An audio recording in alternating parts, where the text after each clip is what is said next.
ಪ್ರಿಯರಾದವರೇ, ಯೇಸುವಿನ ನಾಮದಲ್ಲಿ ನಿಮಗೆ ನನ್ನ ಪ್ರೀತಿಯ ವಂದನೆಗಳು. ಚೆನ್ನಾಗಿದ್ದೀರಾ? ಸೌಖ್ಯವಾಗಿದ್ದೀರಾ? ಅದುವೇ ಸಮಸ್ಯೆ. ಪದೇ ಪದೇ ಈ ರೋಗ ಬರುತ್ತದೆ, ಬಲಹೀನತೆ ಬರುತ್ತದೆ. ಆಗಾಗ ಡಾಕ್ಟರ್ ಬಳಿ ಹೋಗಬೇಕಾಗುತ್ತದೆ. ದಿನ ಮಾತ್ರೆ ತಿಂದೇ ಬಾಳುತ್ತಾ ಇದ್ದೇನೆ, ಏನ್ ಮಾಡುವುದು ಎಂಬಂತ ಒಂದು ನಿರಾಸೆ ನಿಮ್ಮಲ್ಲಿ ಬಂದಿತಾ?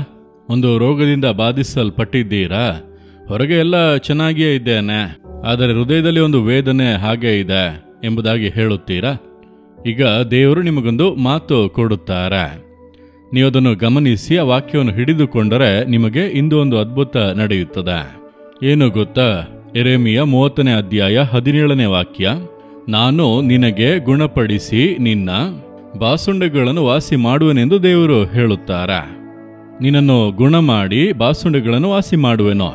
2, ನಿನ್ನ ಶರೀರದಲ್ಲಿ ಆರೋಗ್ಯ ಇಲ್ಲ, ವ್ಯಾಧಿಯಿಂದ ಬಾಧೆ. ನಿನ್ನ ವ್ಯಾಧಿ ಗುಣವಾಗಬೇಕು. ನಿನ್ನ ಹೃದಯದಲ್ಲಿ ಏನೋ ಒಂದು ಗಾಯ ಇದೆ.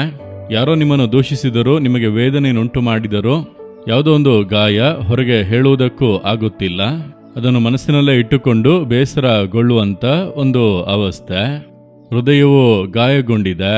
ಯಾರೋ ಗಾಯಗೊಳಿಸಿದರು ತಮ್ಮ ಮಾತುಗಳಿಂದ, ವರ್ತನೆಗಳಿಂದ ಅವಮಾನ ಪಡಿಸಿ, ಅದರಿಂದ ಬಾಧೆ. ಮನೆಯಲ್ಲೇ ಈ ರೀತಿ ನಡೆದುಕೊಳ್ಳುತ್ತಾರೆ.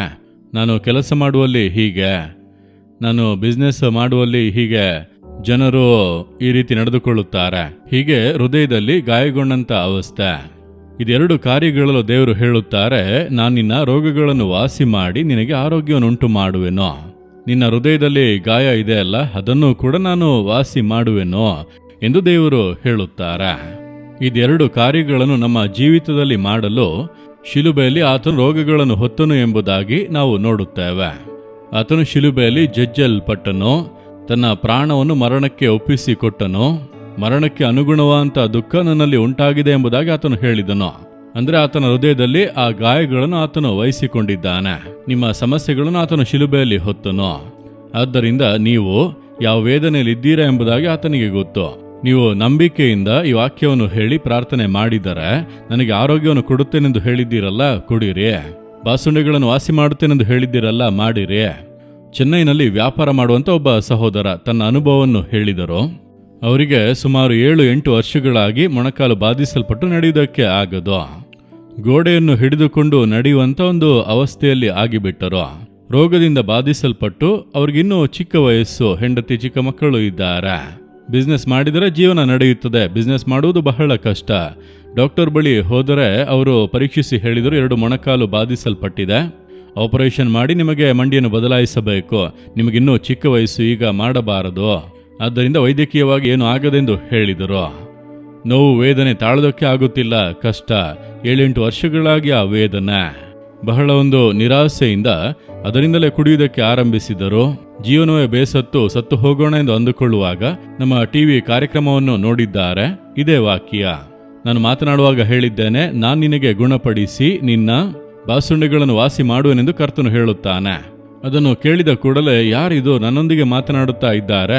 ಈ ಮಾತುಗಳು ನನಗಾಗಿಯೇ ಇದೆ, ಇದು ಯೇಸುಕ್ರಿಸ್ತನ ಮಾತುಗಳೆಂಬುದಾಗಿ ಅರಿತು ಅದನ್ನು ನಂಬಿ ಹಿಡಿದುಕೊಂಡರು.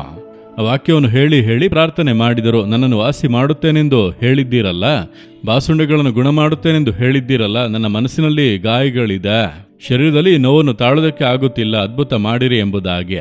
ಒಂದು ದಿನ ಮುಂಜಾನೆ 3 ಗಂಟೆಗೆ ಅವರಿಗೆ ಎಚ್ಚರವಾಯಿತು. ಆ ಸಮಯದಲ್ಲಿ ಅವರಿಗೆ ಆ ವಾಕ್ಯ ನೆನಪಿಗೆ ಬಂದಿತ್ತು. ಯೇಸುವೇ, ನಿನಗೆ ವಾಸಿ ಮಾಡುತ್ತೇನೆಂದು ಹೇಳಿದ್ದೀರಲ್ಲ, ಬಾಸುಂಡೆಗಳನ್ನು ಗುಣ ಮಾಡೋನೆಂದು ಹೇಳಿದ್ದೀರಲ್ಲ, ನನಗೆ ಮಾಡಿರಿ ಎಂಬುದಾಗಿ ಕೇಳಿದರು. ತಕ್ಷಣವೇ ಅವರ ಶರೀರದಲ್ಲಿ ಒಂದು ಶಕ್ತಿ ಇಳಿದು ಬಂದಿತ್ತು. ಅವರ ಶರೀರದಲ್ಲಿ ಹರಿದು ಬಂದಿತ್ತು. ಮುಂಜಾನೆ 3 ಗಂಟೆಗೆ ಕಾಲು ಗುಣವಾಯಿತು, ನೋವೆಲ್ಲ ನೀಗಿತ್ತು. ಎದ್ದು ನಡೆಯುತ್ತಾರೆ, ಕುಣಿದು ನೋಡುತ್ತಾರೆ, ನೋವೇ ಇಲ್ಲ. 8 ವರ್ಷಗಳಾಗಿದ್ದಂಥ ವೇದನೆ ನೀಗಿತ್ತು. ಹೃದಯದಲ್ಲಿದ್ದಂಥ ಗಾಯಗಳು ನೀಗಿ ಒಂದು ದೊಡ್ಡ ಸಂತೋಷ ಬಂದಿತ್ತು. ನೋಡಿರೆ, ಅವರು ಸಂತೋಷವಾಗಿ ಸಾಕ್ಷಿ ಹೇಳೋದಕ್ಕೆ ಬಂದಾಗ ನಾನು ಅವರೊಂದಿಗೆ ಮಾತನಾಡಿದೆ. ನೇರವಾಗಿ ಹೇಳಿದರು. ಆಶ್ಚರ್ಯ, ಈ ವಾಕ್ಯದ ಮೂಲಕ ದೇವರು ಮಾತನಾಡಿದರು. ಆ ವಾಕ್ಯವನ್ನು ಹೇಳಿ ನಾನು ಪ್ರಾರ್ಥನೆ ಮಾಡಿದೆ. ಅದ್ಭುತ ನಡೆಯಿತು. ನೀವಿಂದು ಹೇಳುವಿರಾ, ನನಗೆ ಗುಣಪಡಿಸಿ ಬಾಸುಂಡೆಗಳನ್ನು ವಾಸಿ ಮಾಡುವೆನೆಂದು ಹೇಳಿದ್ದೀರಲ್ಲ ದೇವರೇ, ಅದನ್ನು ಮಾಡಿರಿ. ಈಗ ಪ್ರಾರ್ಥಿಸಿರಿ. ಹೃದಯದಲ್ಲಿ ಕೈ ಇಟ್ಟುಕೊಳ್ಳಿ, ಅಥವಾ ವ್ಯಾಧಿಯುಳ್ಳಂಥ ಸ್ಥಳದಲ್ಲಿ ಕೈ ಇಟ್ಟುಕೊಳ್ಳಿ. ಹೃದಯದಲ್ಲಿ ಯೇಸುವನ್ನು ದೃಷ್ಟಿಸಿ ನೋಡಿರಿ. ಯೇಸುವೆ, ನಿನಗೆ ವಾಸಿ ಮಾಡಿ ಬಾಸುಂಡೆಗಳನ್ನು ಗುಣ ಮಾಡುವೆನೆಂಬುದಾಗಿ ಹೇಳಿದ್ದೀರಲ್ಲ, ನನಗೆ ಈಗ ಆರೋಗ್ಯವನ್ನು ಬರಮಾಡಿರಿ. ನನ್ನ ಶರೀರದಲ್ಲಿರುವಂತಹ ವ್ಯಾಧಿಗಳೆಲ್ಲ ಯೇಸುವಿನ ನಾಮದಲ್ಲಿ ನೀಗಲಿ. ನನ್ನ ಹೃದಯದಲ್ಲಿರುವಂತಹ ಗಾಯಗಳೆಲ್ಲ ಯೇಸುವಿನ ನಾಮದಲ್ಲಿ ನೀಗಿ ಹೋಗಲಿ. ಒಂದು ಅದ್ಭುತ ಈಗಲೇ ನನ್ನ ಶರೀರದಲ್ಲಿ ಉಂಟಾಗಲಿ. ನನ್ನ ಹೃದಯದಲ್ಲಿ ಅದ್ಭುತವಾದ ಬದಲಾವಣೆ ಬರಲಿ. ಯೇಸು ಕ್ರಿಸ್ತನ ನಾಮದಲ್ಲಿ ಸೌಖ್ಯವನ್ನು, ಆಶೀರ್ವಾದವನ್ನು ಹೊಂದಿಕೊಳ್ಳುತ್ತೇನೆ. ಆಮೇನ್, ಆಮೇನ್.